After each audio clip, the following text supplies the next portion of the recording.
All right, what's up, guys?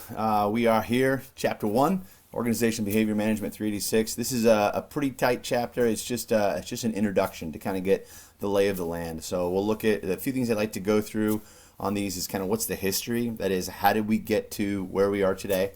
And then what are the core nuggets? What are the things that we really need to know?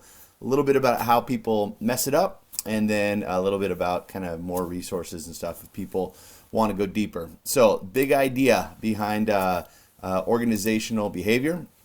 It's the study of individual human behavior and interpersonal relations among people in organizational settings. Isn't that a beautiful definition? So really, it's human psychology applied at work. Like we get psychology in the family or get psychology in groups, teams, society, stuff like that. The specific boundary conditions or the guardrails of organizational behavior is just that inside of an organization. So I'll be talking about that like in terms of business or companies or employment, but it's not limited to that. Any type of organization that's government, school, NGO, whatever it is, a lot of these things are going to apply. They've been studied for a long time, well over 100 years. The unique thing about organizational behavior, which came out probably 50s, 60s, is embedding it in a place of employment.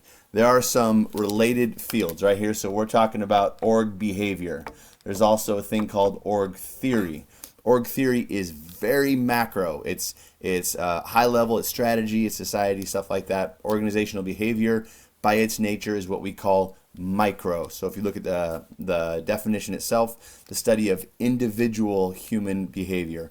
We'll be looking at groups and teams later on in the course, but mainly we're looking at individual humans. There's also organizational development. This is if you have a training and development person, someone who focuses on leadership development, making companies better. It's very practical, less scientific. It will draw on other fields, again, org theory and organizational behavior, but it's very much applied at the macro level. And then there's human resource management. Human resource management is very micro and very applied. The last one that's kind of weird, you may or may not have heard of, is called industrial organizational psychology. Now the reason I'm telling you all this is each of these are connected. This course has a flavor of them, but for the most part, we're going to be focused on the individual human. Industrial organizational psychology is heavy methods based. A lot of people who go into this will get a master's degree. They'll get really good at statistics, visualization, data analytics, stuff like that, and they'll go to work for a consulting firm.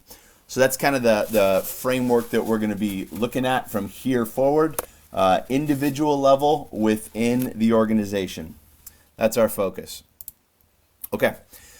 The big idea of all the chapters, everything we're going to go through, the big idea is these things. Number one, if you can scientifically understand what's happening, right? Why do people do certain things? How do they do them? What's the most efficient method? Whatever it is. If you can scientifically understand it, the next thing you can do is predict it. If I know if I have a 3-year-old, every time I put a cookie in front of them, they pick up that cookie and they eat it, pretty soon I can predict behavior. I can put a cookie down and say, hey, y'all, watch this. And sure enough, you can predict it. Well, if you can predict what people are going to do, how they're going to respond, then you can manage that behavior. The idea is if I set an incentive program, for instance, for salespeople, and there's ways to game that system to their advantage, I can predict what's going to happen, and I can fix that system to help manage them and the office or the company, whatever it is, better. So understand, predict, and the psychological term there is control. If you can predict behavior, you can control it and channel it towards something productive. It's a morally neutral construct. Like when you hear the word manipulation, we usually think, oh, well, that's bad to manipulate people. You can manipulate people to dig wells and do really great things, or manipulate them to your advantage. So it's morally neutral. It has to do with the trajectory of where you take it. The original gangsters of OB. This goes way back. Study's been around, or the whole field's been around for a long time. Pharaohs had to divide up work, to figure out work assignments, job placement, stuff like that. There's this dude, if you ever heard of or read the Bible, there's this old school guy way back, thousands of years. His name is Jethro. If you grew up watching what's Disney, the Prince of Egypt, it's a story about Moses. So it's his father-in-law, basically.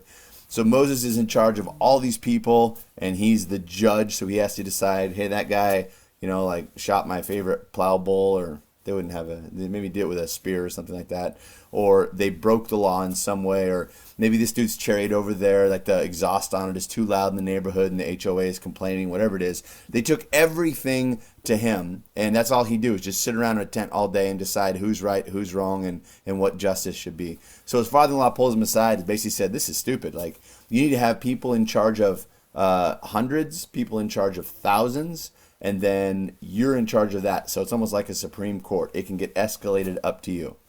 We look at that today and say, well, duh, that's just practical. That's actually the foundation of bureaucracy. So now we have layers of government or layers of a company. That's really the idea. Hammurabi's Code. This is how we're going to do things here. Cultural norms, societal norms. Max Weber's freaking boss. Looks like Weber, but it's Weber. 1847. He's writing about charismatic leadership, groups and teams, all kinds of stuff, and bureaucracy. So yeah, it's been around for a long time, but really formalized probably, I don't know, maybe 50s, something like that. And before that, in the 1930s, you had a series of what are called Hawthorne studies. These are worth it to check out. This was the big kind of aha, what the heck moment.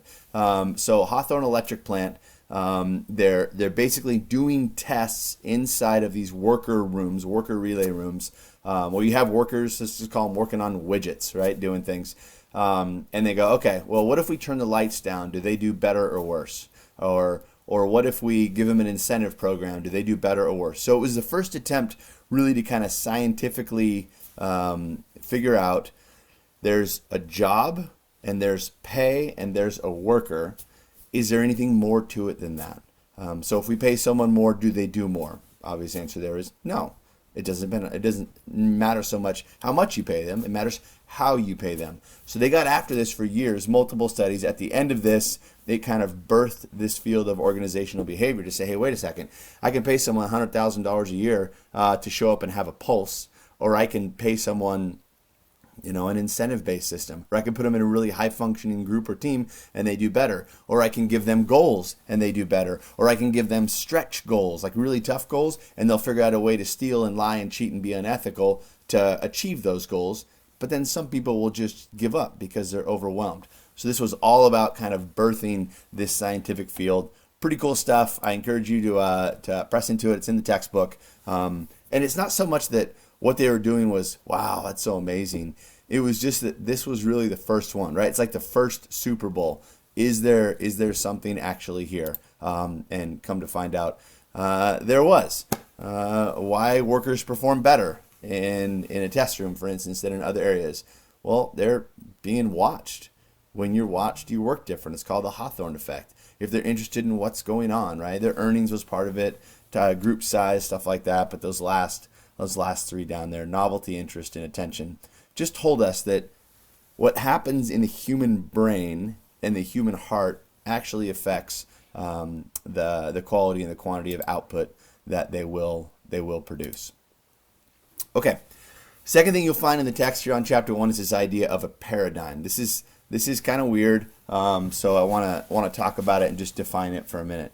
So a paradigm is basically a way, it's a lens or it's a framework. It's how you make sense of the world, how you understand reality, and that either propels you, right, to make better decisions, or it constricts you and it limits you to making poor decisions. Paradigms break all the time. The stuff in the 1990s was good. It's not going to work as well today because people are different today. Goal setting theory. If you've ever heard of SMART goals, right? That came out with the dude Ed Locke and Gary Latham way back in the day, 1969, 1970. They were working on it.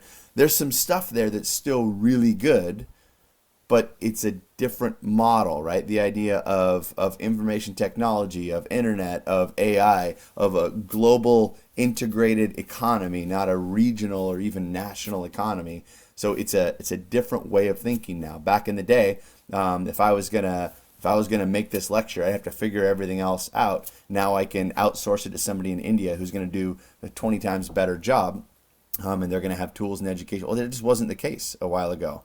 So you can think global, national, regional, economically, politically, down the line. Anyway, paradigm. So I want you to know that's how we think about things. That's how we make sense of the world. And there is certainly a paradigm shift, and it's continuing. And people trying to figure it out, onshoring, offshoring. So you get the idea in terms of paradigm. Okay, let's talk about how we're coming at this idea of organizational behavior. There's some research listed in here, but we're gonna emphasize more so. Well, I guess we'll emphasize all three of them differently. The cognitive approach here came out by Tolman. That is, what you think precedes kind of what you do. Okay, so first you think, then you go do. I decide that I really want to excel at weightlifting, then my behavior follows, and then I go practice weightlifting. People get this. It assumes a lot of things like humans are rational and stuff like that. That's one approach, and there's some evidence for that people do think about things before they do them. If you've been around teenagers or middle schoolers, maybe you'd think otherwise. But anyway, so that's kind of the argument. The next one really was, have you heard of a guy named like B.F. Skinner, Pavlov's dog, stuff like that, some like Psych 101 stuff. It's called the behavioristic approach. It is what people do are often driven by stimulus in their environment. So if somebody pokes me with a needle, I don't look at that and go, wow, that hurts. I should remove my hand so I don't get poked again because I didn't like that pain. Ow. No, it's immediate. And then cognitively, you process it afterward. Meaning there was stimulus, response, move your hand, and then go, okay, I just got poked with a needle. You think about it afterward. Is that one true? Yeah, they're both true. They both explain things in different circumstances. One of the last ones, super cool, came out in 1977, and then dude Albert Bandura jacked it up a bit in 1997, is this idea, he called it social cognitive theory.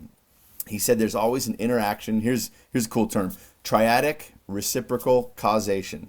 Yeah, just write that one down. I'm kidding. You don't have to know that. There's person.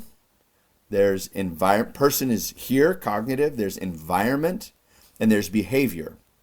The behavior affects the environment and vice versa. The brain and vice versa, and the brain affects the environment and vice. They're all causing each other all the time. A little bit more complicated theory, especially the way that guy writes, but that one tends to be the most comprehensive in explaining why people do things, when do they persist, when do they give up, stuff like that. One of the things that came out of that we'll talk about a little bit later on is the idea of modeling. So early on, we used to think employees will learn through rewards and punishments, right? If they do the right thing, if they make something high quality, if they sell a contract or whatever, what we need to do is give them money, and then they will continue to do that thing which was rewarded. Or if they lose a contract, we need to dock their pay or suspend them or yell at them or whatever. Somehow punish them. That way they won't do those things anymore. Yeah, not really. Most learning doesn't come just straight through rewards and punishments. We use those things, they're helpful, but most learning actually comes through modeling, which is why if you have trying to change a company, kind of be a change agent, is difficult. Because if you go into a place, you tend to do things the way that they do things, and I as a director or a human resource manager, or whatever it is, may look at that and go, oh, wait, this is broken, we need to do this different. So I'll start incentivizing better behaviors. Makes sense, right? We're not going to do it this way anymore. We're going to do it this way. I'm going to punish the dumb things, and I'm going to reward the good things. The problem is modeling is stronger in most cases than rewards and punishments. Meaning I'm going to do it the way other people do it, the way I learned how to do it, whether I'm rewarded or whether I'm punished. So that was social cognitive theory by Bandura. Dude's total stud down at Stanford. I don't know if he's still alive. He's got to be really old at this point. Anyway, those would be the frameworks by which we kind of go through. How do people mess this up? So we're just getting into it, so maybe you don't even know what this is yet, but the idea of managing people, how do people mess it up? They follow their gut, and that's it. I got here, I worked hard, people saw talent in me, they're promoted to me as a manager, it's my call, right? Obviously, I know what I'm doing. I stand back, those are my consulting scenarios. Stand back and go, actually, no, you don't. You're a freaking idiot. The problem is people think managing other people is common sense. And I hear people say, oh, management, that's just common sense. And I go, oh, okay, do you have good managers? They go, no, not really. Well, I thought you said it was common sense. Is everybody dumb? Or is it just possible that maybe there's more to it than just following your gut, right? We have decades, and in a couple cases, depending on the topic, centuries of research, at least 100 years of it with a scientific method applied to go, no, let's say certain things that we now know about management and leadership and groups and teams and individuals and hiring and firing and reward systems. We know certain things now. And if you ignore those things and just go with your gut instinct, that's fine. It's just going to be a subpar conclusion. So that's the way people mess it up. I hope that's a good intro. We're pumped for this. If you want more, there's a dude named Ed Locke. So just kind of a old school, I don't know. He started publishing his stuff like late 1960s. Again, goal setting theory, stuff like that. Did some really good stuff. But he edited a book a while ago. So if you're a reader, readers are leaders. But if you are interested in kind of more about the actual science of this is the name of the book. It's the Handbook of Principles of Organizational Behavior.